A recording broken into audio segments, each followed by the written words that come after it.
Onlar ya Paşinyana ya da Azərbaycana məğlub olacaqlar. Kanala abunə olub video bəyənməyi unutmayın. 7 iyunda Ermənistanda keçiriləcək parlament seçkilərinin Avropa Birliyi və Rusiya arasında geosiyasi rəqabət meydanına çevrilməsi bölgəmiz üçün yeni risklər yaradır. Təəssüflər olsun ki, aparılan təbliğat kampaniyasının hədəflərindən biri Azərbaycana qarşı Qarabağ hərəkatının, separatçılıq şüarlarının, 44 günlük müharibənin nəticələrinin, itirilmiş torpaqlar narrativinin və sülh müqaviləsinin şərtlərinin istismarı təşkil edir. Axar Az Teleqraf və istinadla xəbər verir ki, bunu Milli Məclisin bugün keçirilən iclasında deputat Zahid Oruc deyib. O qeyd edib ki, bəli, İrəvanda üçbaşlı müharibə partiyasına ən az 3 dövlət dəstək verir. Əlbəttə, Ağrıdağı simvola çevirən və bayraq yandıranların seçkilərdə şansları yoxdur. Lakin Avropa və qonşu ölkələrin siyasi rəhbərliyində Zəngəzur açılarsa, Gülüstan və Türkmənçay müqaviləsinin üzərindən xətt çəkilir və Azərbaycan bütövləşir demələri səbəbsiz deyil.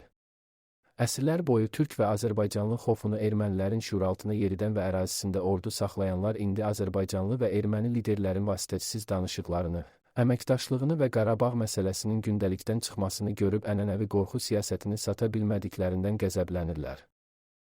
Qarabağı Azərbaycanın tərkibində kim birinci tanıyıb mübahisəsi düz 4 ildir ki, gedir. Halbuki qələbəmizin legitimliyinin beynəlxalq səviyyədə qəbulu xarici dövlətlərin xalqımıza lütfü deyil, apardığımız müharibənin hüquqi və ədalətli nəticəsidir. Paşinyan qarşıdakı seçkilərdə uğur qazanmasa belə, onun alternativləri zəfərimizə və sülh müqaviləsinə zərbə vura bilməzlər. Əksinə, yaxın 20 ildə Ermənistanın Azərbaycana bərabər hərbi gücü yarana bilməyəcəyi üçün müharibə partiyasının seçkilərdə qələbəsi erməni hakimiyyət təmsilçilərinin dediyi kimi İrəvanın da itirilməsi ilə nəticələnər. Sülhün əleyhinə olanlar ya Paşinyana ya da Azərbaycana məğlub olacaqlar.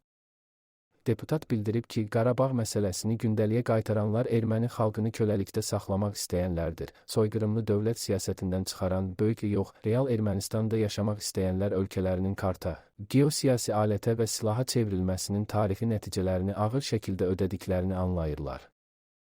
İlham Əliyevin Qarabağ zəfəri onu imperiya maraqları üçün istismar edən dövlətlərin Azərbaycan və Ermənistan üzərində qurduqları çoxəsrlik əsarətə də son qoyub.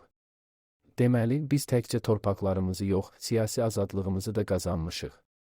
Qarabağ Azərbaycanın milli azadlığının tam və bütövləşmiş simvoludur. İndi ölkəmizin ərazisindən Ermənistana neft məhsulları daşınır, xarici yük daşımaların tranziti bərpa olunur. İqtisadi əlaqələrin başlanması sülh tərəfdarlarının mövqeyini gücləndirir və Qarabağ üzərindən xarici təzyiqlərə son qoyur. Ona görə də Bakıdan çox İrəvanın düşmənlərinin namizədləri 90-cı illərdəki babalarının aqibətindən dərs çıxarsınlar. Düşmənçiliyin ideologu Zori Balayana 91 illik ömür mükafatdan çox cəzaya çevrildi. O, Azərbaycanın qələbəsini və öz ideologiyasının iflasını gördü, erməni xalqının soyuq biganəliyi şəraitində dünyadan köçdü. İndi Cənubi Qafqazda yalnız bir qüvvə, İlham Əliyevin Sülh Partiyası bütün xalqların rifahına, təhlükəsizliyinə zəmanət verdiyi üçün regionun gələcəyini Azərbaycan müəyyən edəcək.